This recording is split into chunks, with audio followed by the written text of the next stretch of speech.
Autism spectrum disorder is a neurodevelopmental condition that affects how a person perceives the world, interacts with others, and processes information. It is called a spectrum because it encompasses a wide range of strengths, challenges, and characteristics that vary significantly from one individual to another. Autism spectrum disorder is a lifelong condition, typically diagnosed early childhood, though some individuals may not be diagnosed until later in life.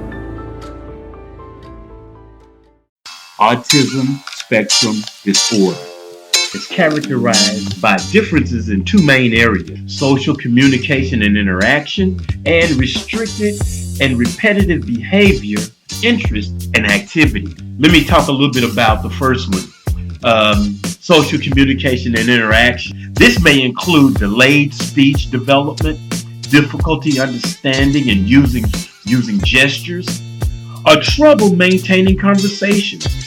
Individuals may struggle to understand social cues, make eye contact, or engage in reciprocal conversation. Some may prefer solitary activities, while others may desire friendships but find it challenging to navigate the social dynamic. With restricted and repetitive behavior, this may include hand flapping, often known as stimming, rocking, or repeating phrases, ukulele. Also, individuals may have an intense, highly focused interest in particular topics and activities. Another thing that they are facing is challenges when routines are changed or unexpected events can come up and create a lot of distress and anxiety. And so the individuals on the autism spectrum love routine.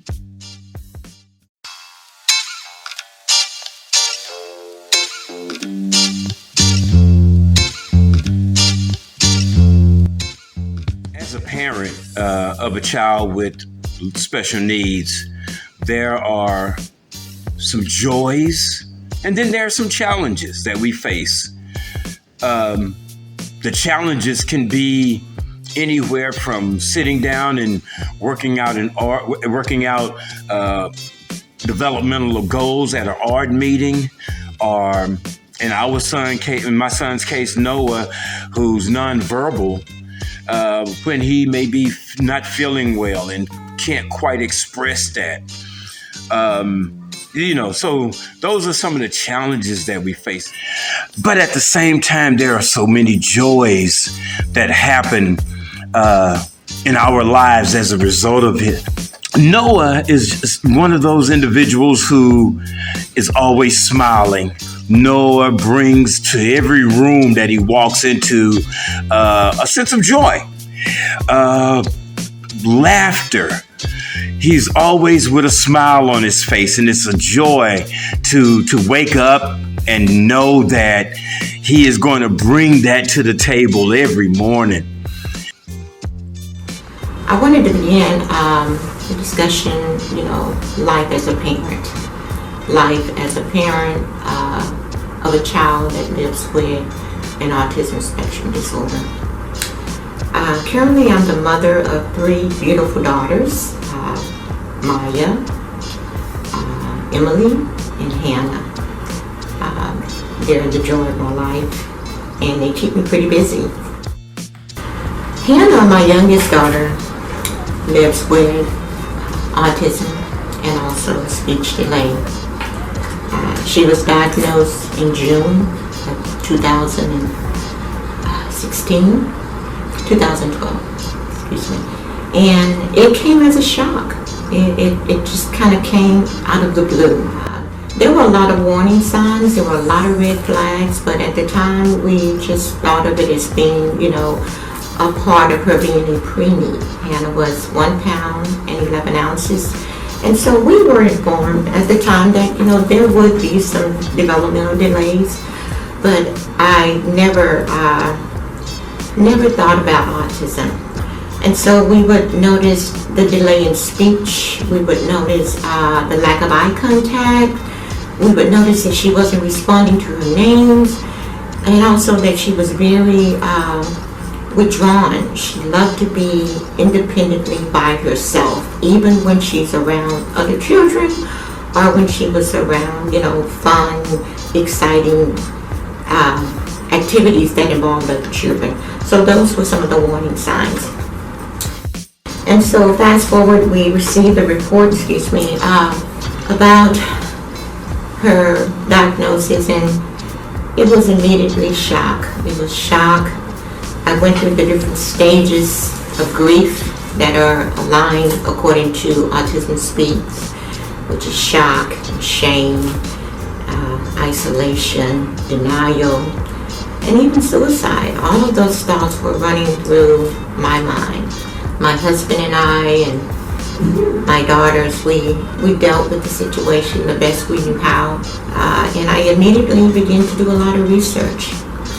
As a parent living with a child with autism, you have to rearrange, redesign, and refocus the dreams that you have for that child, because there are some challenges. There are lots of activities and events and things that it just won't necessarily flow according to they would with a child that does not have any type of delay.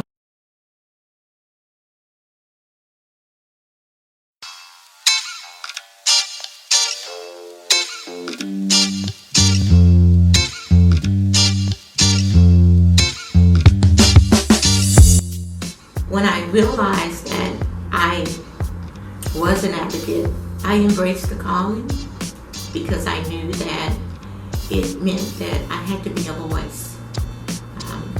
When Hannah received the diagnosis of being autistic, again, it was shocking. And as I've always said, I've done like a lot of parents do. I did my research and I wanted to find the answers.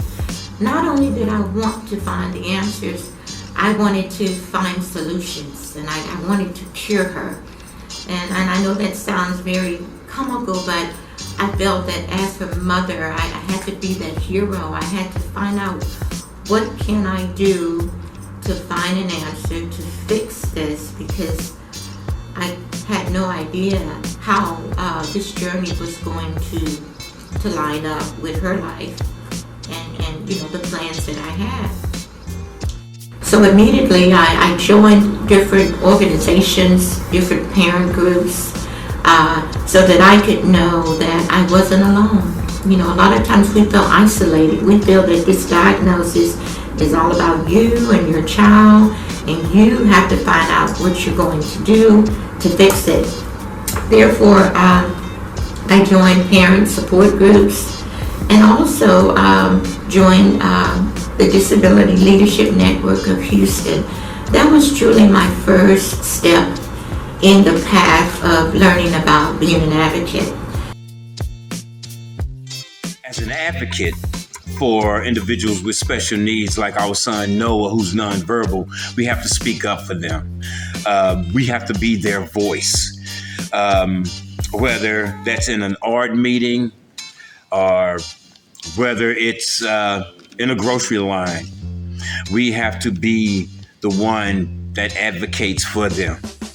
And for me, one big deal is advocating not only for Noah, but for the other individuals with learning disabilities, especially in the schools, being in arts and education.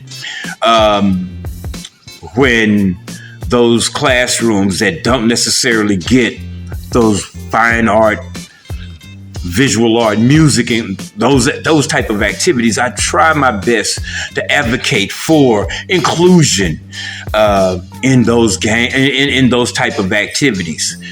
And so we always find ourselves advocating for not just our children on the spectrum, but any child with a learning disability that has to have that extra voice to speak for them.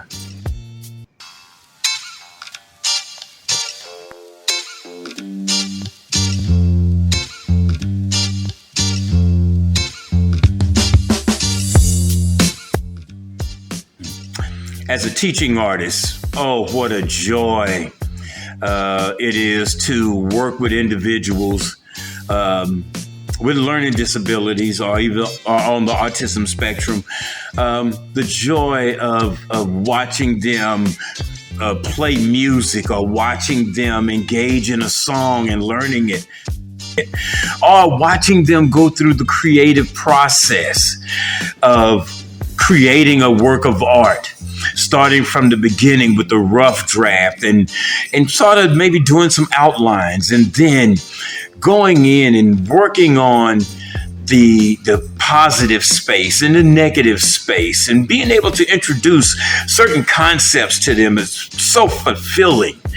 But to see them come up with a finished piece, a finished work of art, and to see the satisfaction on their faces when they've completed a work of art is so rewarding, so rewarding. And so my 30-something years of being a teaching artist has been rewarding, and the last 15 or so years serving individuals with a learning disability, yeah, it's really been a joy for me. What's it like to be an art educator? It's exciting. It's never a boring moment. I truly began teaching at the age of 16. I started teaching at a local Third Ward Community Center known as Shape Community Center, which is a wonderful beacon of light in the Third Ward community. I signed up to be a camp counselor, as they say, and Lord Parker is the founder of that wonderful organization, and I was a art education / camp counselor at the time, teaching little folks, as we call them, the joy of creativity.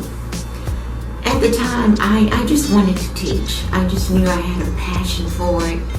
And so, again, I was teaching different forms of art, mixed media, as I call it, painting and quilt making and drawing. And I loved it. It was so much fun. But I did not know at the time that I was planting seeds, and also that organization was molding me for where I am now. So when my daughter was diagnosed, I was able to see that there was a different approach that needed to be adapted. And so that's where my program came in, which was known as Creative Explorations at the time, where I truly did my research and realized that children, not just children on the spectrum, your children with autism and other special needs, they gravitate to the arts, and also they needed that one-on-one in order to be able to express themselves. You know, that it helped them to develop eye contact, but there was a special approach that they needed. Why? Because they're special, they're exceptional, and we cannot rush the process. So art to me became, it became fun again. It became not only educational, but It became art from the heart, which is what I called it, because I had to slow down the process and allow them to work in the capacity that they were comfortable in. You know, art education is a tool that we all need. You know, a lot of times we're not able to express ourselves, you know, and we need a form of outlet that we can use to express our desires, our needs, our fears, our emotions in a way that can be accepted. And so as an art educator, I just love the process, and it needs to be embraced, and it needs to be a part of a child's curriculum daily. There's a quote I want to quote. It's called, "Motherhood is about celebrating the child you have, not the child you thought you would have." So we all are working towards that peace, that peaceful tonality where we just accept them for who they are and not try to create them to be someone that they are not.